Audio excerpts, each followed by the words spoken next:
A'udzubillahi minasyaitonirrajim. Bismillahirrahmanirrahim. Alhamdulillahirabbil alamin wassalatu wassalamu ala asyrafil anbiya'i wal mursalin wa ala alihi wa sahbihi ajma'in. Alhamdulillah, bersyukur pada Allah Subhanahu wa taala. Pagi ni kita berjumpa lagi insya-Allah dalam majlis ilmu, majlis untuk kita sama-sama sedikit mempelajari, memahami daripada setiap muka surat Al-Quran insya-Allah. Jadi pagi ini kita akan bersama-sama insya-Allah dalam muka surat 432.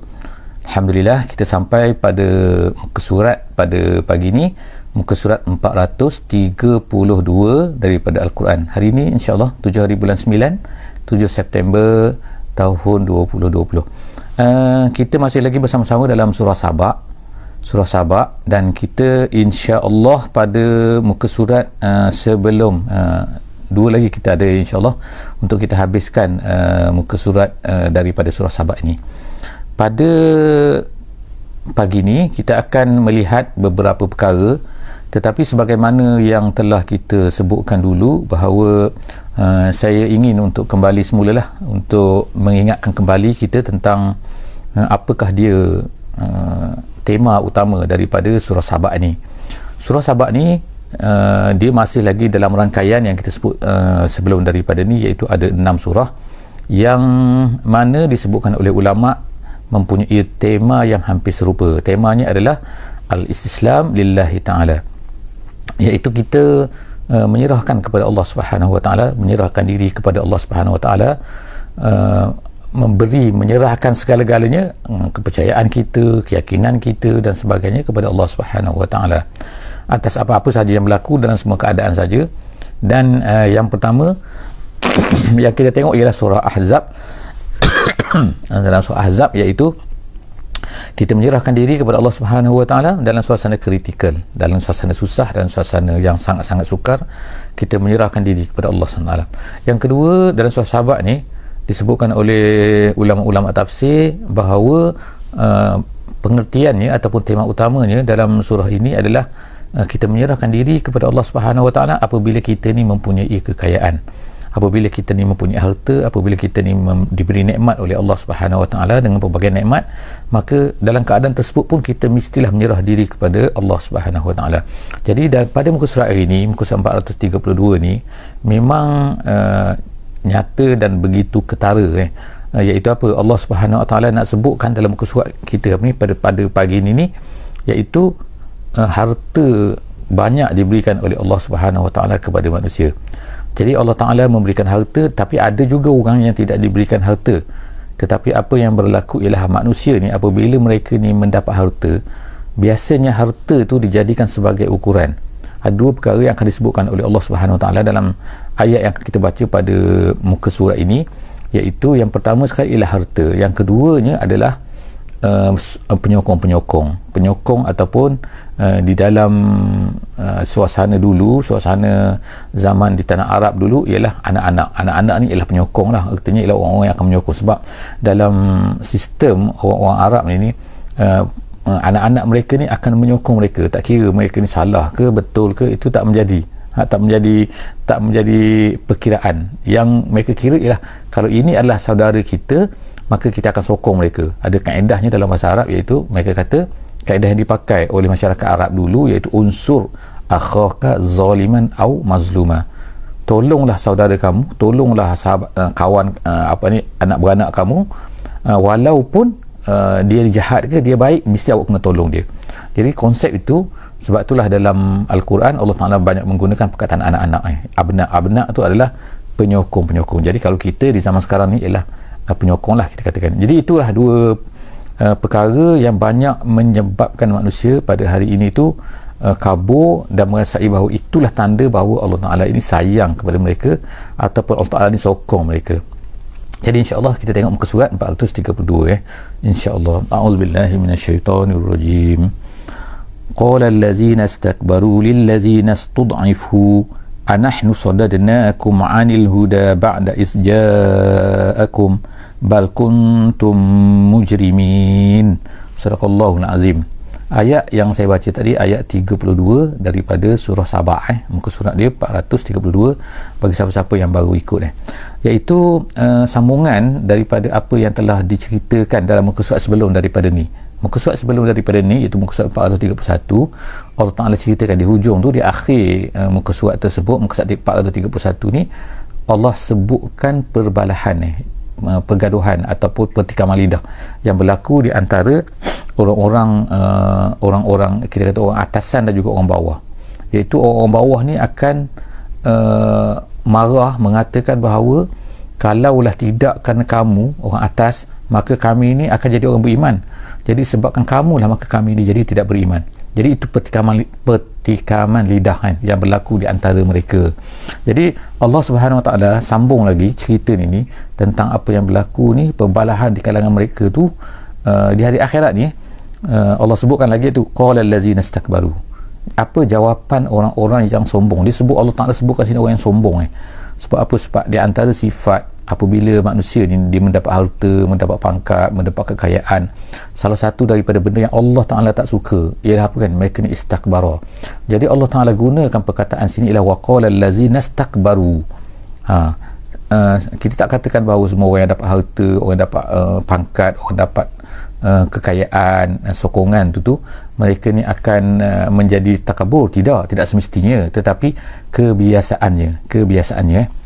Jadi Allah Ta'ala sebutkan ke sini orang-orang yang sombong itu berkata, orang sombong tu orang besar lah, orang besar iaitu istakbara tu, dia besar sebab macam-macam lah sebab kan. Nanti kita akan baca, dia akan berkata kepada allazina studaifu lillazina studaifu, mereka berkata kepada orang bawah ni, orang yang dilemahkan ni, orang bawah lah kan, anahnu sadarnakum anil huda. Ni bergaduh dia lagi, dia akan bergaduh. Dia kata apa? Dia kata, kami ke yang menghalang kamu ni daripada beriman, daripada petunjuk? Adakah kami yang menghalang? Ba'da izja'akum, selepas daripada petunjuk tu datang kepada kamu. Maknanya Nabi tu dah datang kepada kamu. Bila Nabi datang kepada kamu, kami ke yang bersalah? Tengok kan, jadi mereka ni sekarang kan nak salah menyalahkan di antara satu sama lain. Bal kuntum mujrimin, kata orang-orang yang orang besar ni, orang-orang yang sombong ni, dia kata bal kuntum mujrimin, kamulah yang jahat, kamulah, apa salah aku pula, apa salah kami pula. Sekarang itu kata-kata orang-orang yang istakbara. Berkatalah pula orang-orang yang ustudaifu ni. Kita baca lagi apa kata-kata mereka pula. Jawab lagi waqala allazina istudaifu. Allah Ta'ala riwayatkan kepada kita, berkatalah orang-orang yang ustudaifu, kita panggil mustad'afin kalau dalam bahasa Arabnya mustad'afin, mustakbirun. Jadi mereka ni sedang bertelagah. Istakbara jadi mustakbirun, mustad'afun. Jadi orang mustad'afun dia kata apa? Wa qala allazina istud'ifu lillazina istakbaru, berkata mustad'afun kepada orang-orang yang mustakbarun ni. Bal makarul laili wan nahar. Orang bawah ni kata apa kan? Rakyat jelata ni mereka kata apa kepada orang atasan mereka tu? Dia kata bal makrul laili wan nahar.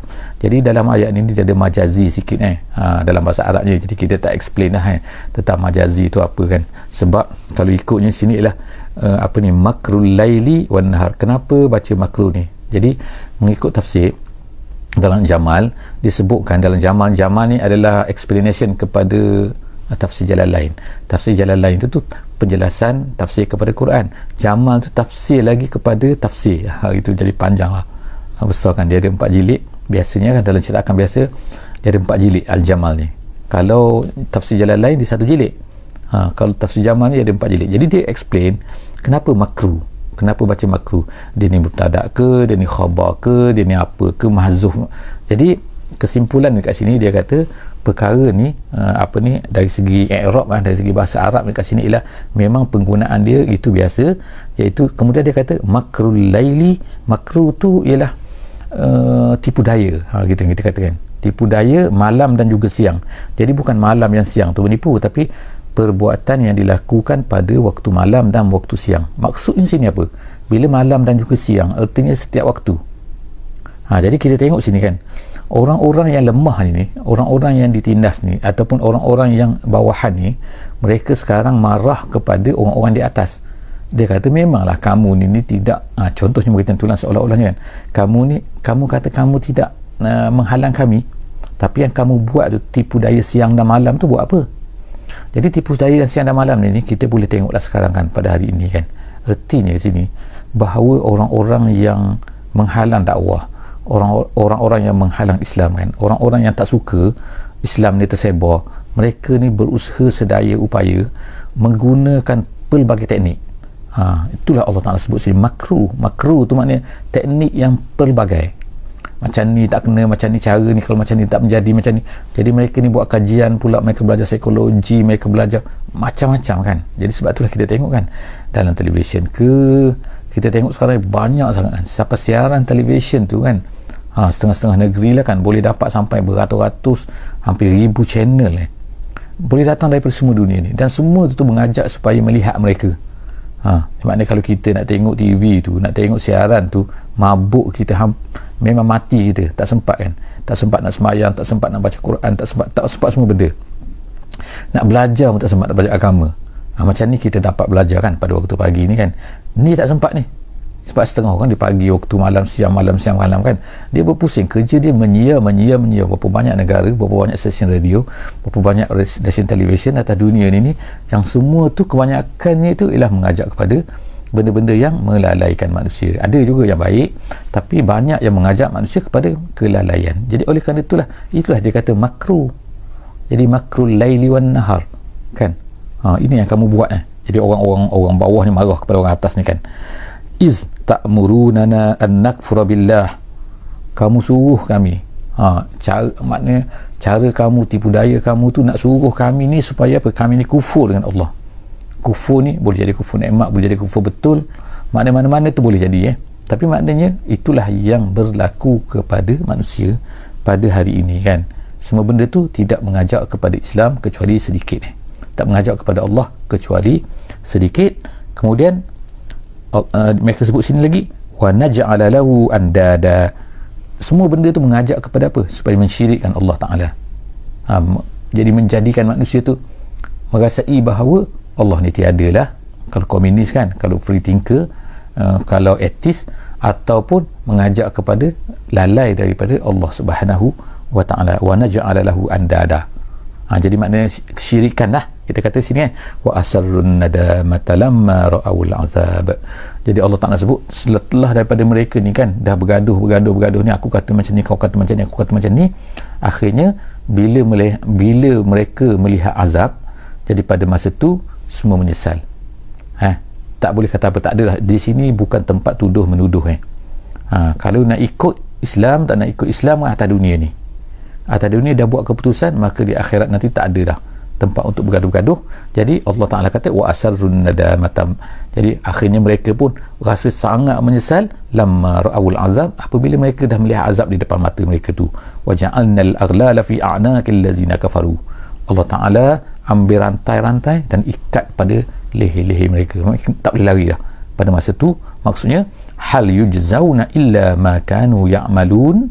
Jadi seolah-olahnya pada ayat 4 yang terakhir ni, dalam ayat ini dia macam soalan hal yujzauna illa ma kanu ya'malun, macam tu. Jadi kita punya makna dia ialah bukankah mereka itu dibalas melainkan dengan apa yang telah mereka lakukan. Jadi Allah Subhanahu Wa Ta'ala ni dia membalas manusia kan mengikut apa yang mereka lakukan. Bukan Allah Ta'ala nak sebutkan bahawa semua benda ni, apa yang berlaku ni kan, balasan Allah, seksa Allah, neraka Allah Subhanahu Wa Ta'ala ni bukan kerana saja-saja kan mereka tak bersalah tiba-tiba dihukum, tidak kan. Kalau di dunia ini mungkin akan berlaku lah benda-benda tu kan, kesilapan dan sebagainya, kesengajaan lah kan di mahkamah dan sebagainya. Sebab yang menghukum tu adalah manusia, yang judge tu adalah manusia kan. Kemungkinan ada kesilapan, kemungkinan ada kesalahan, kemudian ada rasuah dan sebagainya. Tapi di akhirat Allah Subhanahu Wa Ta'ala memang akan menghukum apa yang mereka lakukan. Jadi sebab itulah kita ni kena jaga diri kita kan pada hari ini kan, supaya kita ni tak akan melakukan perbuatan yang menyebabkan kita ni dihukum kerana tu. Jadi Allah Ta'ala kata, jadi bukankah mereka ni dihukum kerana perbuatan mereka?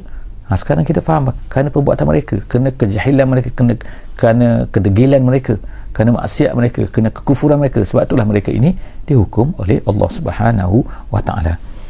Seterusnya ayat 34, wa ma arsalna fi qaryatin min nazirin illa qala mutrafuha inna bima ursiltum bi kafirun. Allah Taala sebut lagi kan, yang kita sebutkan tadi bahawa kan masalah, iaitu masalah harta, masalah kekayaan, masalah pangkat, masalah besar, masalah pengikut dan sebagainya, sekarang ni memang menjadi satu lumrah, kan, satu perkara yang menjadi kebiasaan. Saya sebut sini kebiasaan, bukan semestinya semua. Kebiasaannya iaitu orang-orang yang menentang dakwah ni di mana-mana tempat pun Allah Subhanahu Wa Taala sebut kat sini, dan dikatakan oleh setengah ulama tafsir, dia kata ayat ini adalah untuk menjadi tasliyah, iaitu menjadi satu benda yang menggembirakan, satu benda yang dekat dengan Nabi sallallahu alaihi wasallam. Allah Taala tak sebut secara umum, tapi Allah Taala sebut dengan spesifiknya penentang itu ialah golongan mutraf. Allah Taala sebutkan mutrafuha. Mutrafuha sini ialah sebagaimana disebutkan dalam tafsir, dia kata kalau jalan lain disebut ru'asa'uha, mutrafuha ru'asa'uha al-mutana'aimun. Jadi ketua-ketua, maksudnya mutrafu ni ketua-ketua yang diberi nikmat yang banyak oleh Allah Subhanahu Wa Taala. Jadi oleh kerana nikmat mereka ni, oleh kerana mereka ni ada harta, mereka ni ada pangkat, mereka ni ada sebagainya, jadi mereka merasai bahawa mereka ni hebat. Sebab itulah mereka yang akan menentang Nabi-Nabi, menentang dakwah. Jadi Allah Ta'ala sebut kat sini kan, tidak kami utuskan di dalam mana-mana negeri, qaryatin min nazirin orang yang memberi peringatan, illa melainkan qala mutrafuha, akan berkatalah orang-orang yang pembesar-pembesarnya. Itu terjemahan dia, terjemahan biasa pembesar-pembesar, tapi terjemahan tafsiran daripada jalan lain yang saya sebut tadi ialah, dia kata maksudnya ialah ru'asa, iaitu ketua-ketua.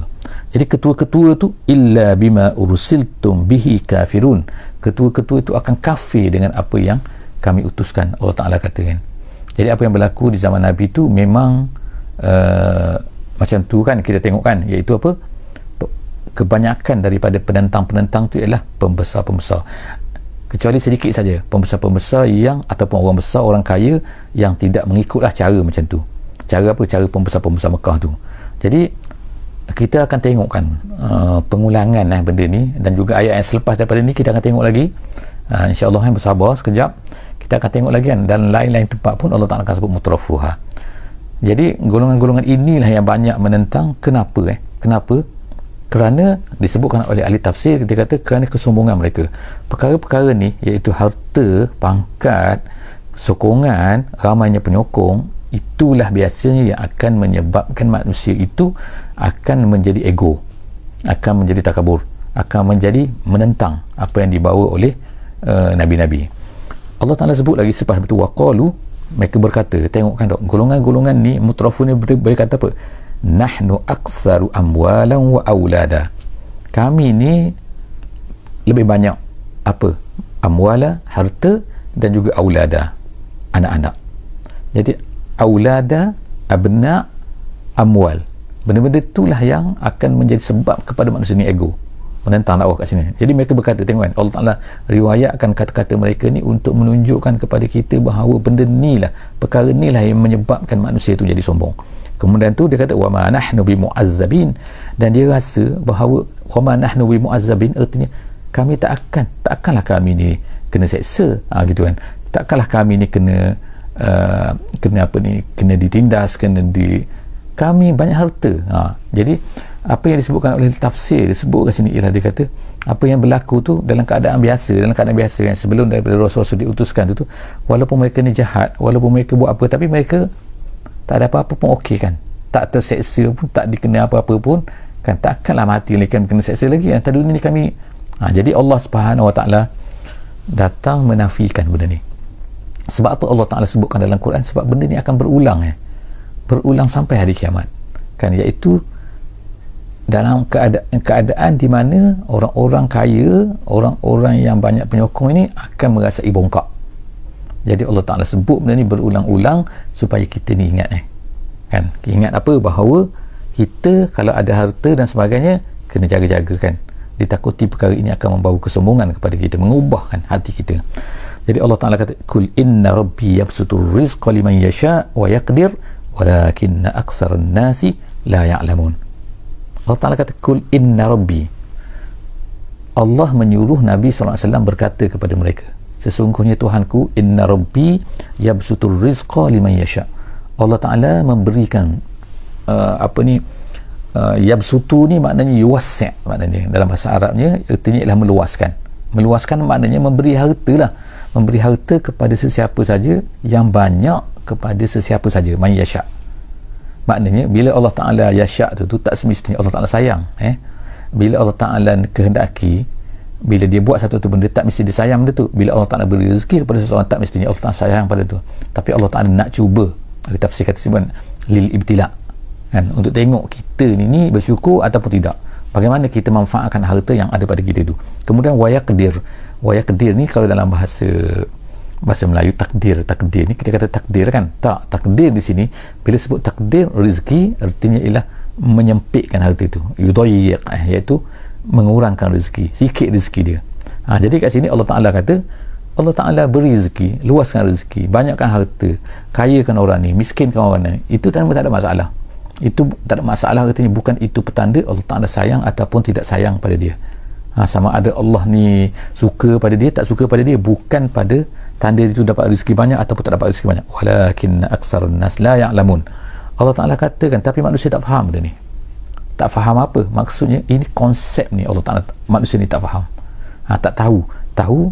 Kalau manusia tak tahu, kita beritahu kan, tapi kalau tak faham susah juga kan. Jadi maknanya, sebab tu antara perkara yang menjadi tanggungjawab kita semua, orang-orang yang tahu, orang yang faham ni, ialah memberi faham dan memberi tahu kepada semua manusia tentang isu ni. Konsep apa ni? Iaitu rezeki tak ada kaitan dengan iman. Tak semestinya dapat rezeki itu makna dapat iman. Tak mesti sempit rezeki itu maknanya iman tu sedikit. Tidak. Itu adalah ukuran orang-orang yang tidak beriman. Orang yang tak faham. Wa ma amwalukum wala auladukum billati tuqarribukum indana zulfa. Allah Ta'ala emphasize lagi kan, tekankan lagi kan isu ni. Isu nak bagi manusia ni, kita ni faham, iaitu harta kamu, aulad kamu bukanlah perkara-perkara tu yang mendekatkan kamu kepada Allah Subhanahu Wa Ta'ala. Itu kan tu, billati tuqarribukum indana zulfa. Zulfa tu makna kurba, makna dia. Bukan benda tu yang mendekatkan diri kamu kepada Allah Subhanahu Wa Ta'ala. Illa man amana wa amila salihan. Jadi dua perkara saja kan yang Allah Ta'ala kata yang mendekatkan diri kepadanya, iaitu al-iman dan juga amal soleh. Jadi sekarang ni kalau ada dua-dua tu, ada harta dan juga anak-anak tu, dia tak boleh menjadi tanda bahawa kita dekat pada Allah, tapi kita boleh menggunakan dua-dua benda tu untuk mendekatkan diri kepada Allah kalau kita ada iman dan juga takwa, kalau kita ada iman dan juga amal soleh. Jadi kita gunakan benda tu untuk, dua-dua tu adalah untuk memanfaatkan apa yang ada pada kita apabila kita ni ada iman dan juga. Sebab itulah yang penting kat sini, yang kita kena berusaha untuk memberikan kepada manusia dua benda ni, iaitu al-iman dan juga amal soleh. Al-iman dan juga amal soleh. Bila mereka ni ada iman, bila mereka ni ada amal soleh, maka semua benda yang ada pada mereka tu mereka boleh manfaatkan. Mereka ada harta, boleh manfaatkan untuk iman dan amal soleh. Bila mereka ni ada anak-anak dan penyokong yang ramai, maka mereka boleh gunakan untuk al-iman dan juga amal soleh ni.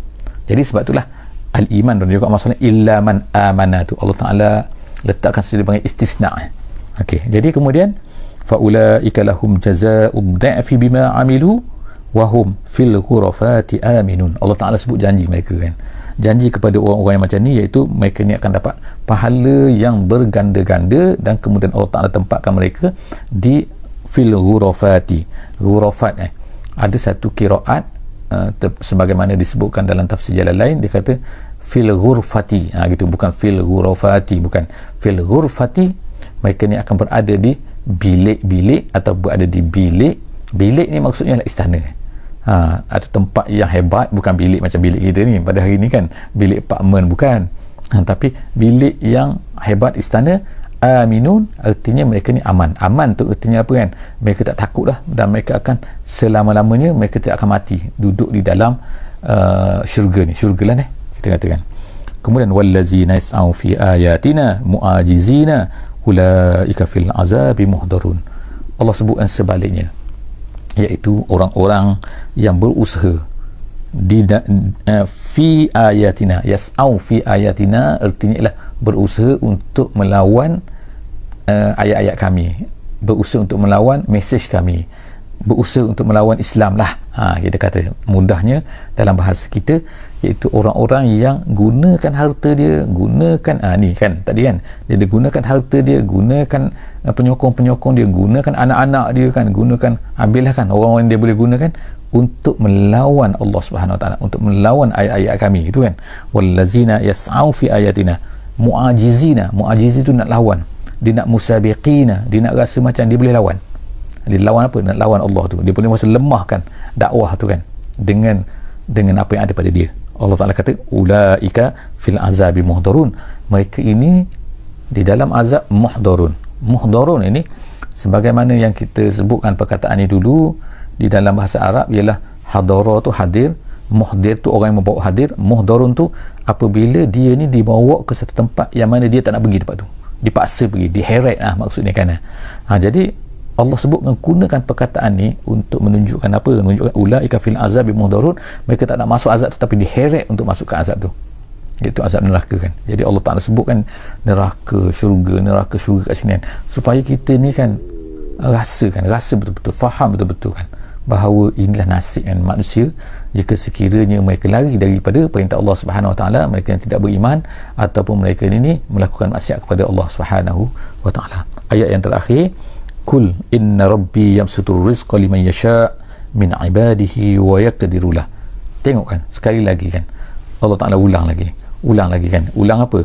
Iaitu masalah rezeki ni kan, masalah kekayaan. Sebab itulah kita katakan bahawa surah ini adalah surah nak katakan kekayaan. Bila manusia itu kaya, mereka ni ramai yang tidak istislam lillahi ta'ala. Jadi Allah tersebut ayat ni, yang ayat terakhir dalam muka surat kita lah pada pagi ni, muka surat 432 ni, kul inna rabbi yabsutur rizqa liman yasha' min ibadihi wa yaqdiru lah. Allah Ta'ala boleh beri kepada hamba-hambanya yang dia kehendaki harta yang banyak, dan Allah Ta'ala boleh menyempitkan harta daripada seseorang tu kalau dia kehendaki. Wa ma anfaqtum, tetapi Allah sebut pula sekarang ni tentang infak ni. Inilah maknanya cara macam mana kita nak guna kan. Kalau kita ni banyak harta, kita ni banyak duit, kita ni Allah Ta'ala beri kelebihan tu, maka sepatutnya ialah kita kena infak. Infak fi sabilillah. Infak ni banyak. Infak ni keluarkan harta, memberi kepada orang-orang yang layak, memberi kepada badan-badan yang layak, memberi kepada kerja-kerja yang sepatutnya mendapat benda-benda ni daripada kita ni kan. Jadi sebagai contoh kan, kita nampak kalau kata infak ni bukan hanya memberi, menyedekahkan kepada fakir miskin, bukan itu saja. Memberi kepada masjid itu betul, memberi masjid betul, memberi kepada orang miskin betul, tetapi dalam masa yang sama juga ialah kita pada hari ini memerlukan kepada, contohnya ialah penyebaran Islam. Kepada kita ni kena sebarkan Islam kepada seluruh manusia kan. Kita kena sampaikan kan, banyak lagi kerja-kerja badan-badan dakwah kan, Islam kan. Kalau kita tak boleh bekerja sendiri, tapi kita infakkan harta kita tu untuk menyebarkan. Kalau zaman dulu menginfakkan harta di jalan, sebab orang nak pergi berperang kan, nak menyebarkan Islam melalui peperangan kan, bersedia kena sanggup mati dan sebagainya, kita tak boleh pergi, kita kena infakkan. Tapi pada hari ini banyak jalan-jalan kan untuk kita infakkan untuk dakwah ni kan, untuk menyebarkan Islam. Jadi insya-Allah kan medan tu terbuka luas kan, kita boleh salurkan ke mana-mana kan, yang kita yakin bahawa mereka ni akan menyebarkan Islam lah untuk manusia kan, terutama manusia yang ramai lagi yang tak kenal Islam kan. Jadi insya-Allah Allah Ta'ala sebutkan dalam muka surat ni, Allah SWT sebutkan iaitu apa? Wa ma anfaqtum min syai'in fahuwa yukhlifu. Allah Ta'ala janji kan kat sini kan, iaitu apa sahaja yang kamu infakkan, min syai'in, apa saja, tenaga ke, harta ke, penyokong kamu ke, apa lagi, titik peluh kamu ke, masa kamu ke, apa-apa yang kamu infakkan, min syai'in fahuwa yukhlifu, Allah Ta'ala akan ganti. Allah janjikan kepada kita kan, Allah Ta'ala akan ganti. Sebab itulah ada satu hadis yang menarik kan, yang disebutkan oleh Nabi kita Nabi Muhammad SAW, pada setiap hari itu akan diturunkan dua malaikat. Dua malaikat ni akan berdoa, akan berkata, akan mendeklarkan pada setiap hari itu apa yang dia kata. Dua malaikat itu akan kata, malaikat yang pertama akan berkata, Allahumma ati munfiqan khalafan.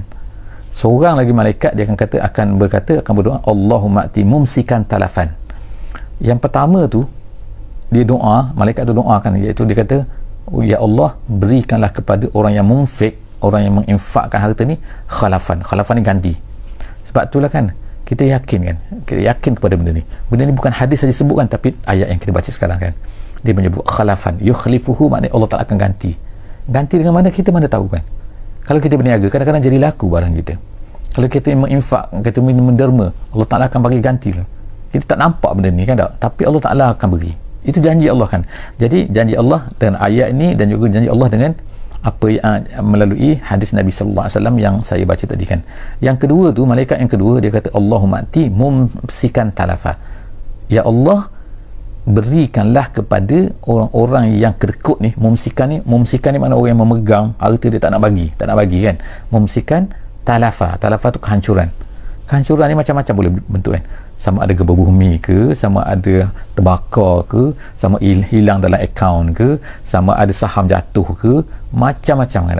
Macam sekarang kan kita tengok kan, Allah Ta'ala nak hilangkan, nak beri kekayaan, nak bagi mudah je kan. Datang satu virus, nama dia COVID kan, macam-macam dah kena. Orang pelancongan, orang hotel, semua kan, orang-orang yang terlibat lah kan, yang runtuh bisnes dan macam-macam lagi kan. Tapi ada orang yang naik kan. Jadi nampak tak Allah Ta'ala nak apa ni, itu sebagai contoh lah kan, tak ada kaitan dengan itu, tapi maksudnya kat sini kan lah, Allah Ta'ala ni kalau dia nak ambil daripada kita, sangat mudah kan tak. Allah Ta'ala buatlah macam-macam mana kan, dia yang mengetahui, kita yang, tapi targetnya ialah kita kan sebenarnya kan. Allah tak ada masalah kan, dia nak ambil, dia nak beri, itu adalah kerja dia.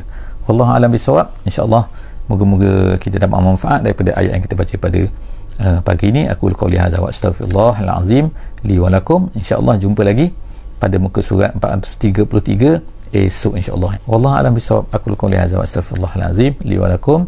Subhanakallahumma wa bihamdik, nasyhadu an la ilaha illa anta, nastaghfiruka wa natubu ilaik. Bismillahirrahmanirrahim. Wal 'asri innal insana lafi khusr illa allazina amanu wa 'amilus solihat wa tawasaw bil haqqi wa tawasaw bis sabr.